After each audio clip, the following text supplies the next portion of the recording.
আমি এখন আছি বোলপুর প্রাকৃতিক ভবনে।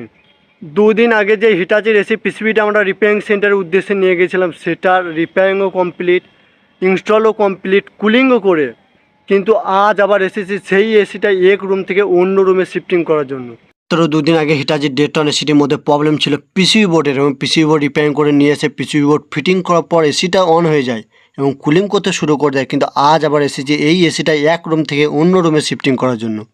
রুম থেকে অন্য রুমে শিফটিং করার কারণ জিজ্ঞেস করতে কাস্টমার বলে যে এখানে যে আইকিউ অফিসটা আছে সেটা অন্য জায়গায় শিফটিং হয়ে চলে যাবে, এবং আইকিউ অফিসের যত ইলেকট্রিক জিনিসপত্র আছে সব এক রুম থেকে অন্য রুমে চলে যাবে। তো আজ আমাদেরকে শুধু ইনডোর আর আউটডোর খুলে ফিটিং করে নামিয়ে দিতে হবে, পরে আমাদেরকে আবার একদিন এসে ইনডোর আউটডোর ফিটিং করে দিয়ে যেতে হবে।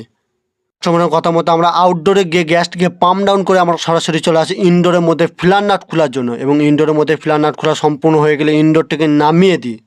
ইনডোরটি নামানো সম্পূর্ণ হয়ে গেলে ইনডোরের মধ্যে যে কপার টিউব এবং প্লেট লাগানো আছে সেটাও আমরা খুলে নামিয়ে দিই, এবং ইনডোর আউটডোরটিকে এক জায়গায় রেখে দিই, যেটা কিনা আমাদেরকে 7 দিন পর আবার অন্য রুমে ইনস্টল করতে হবে।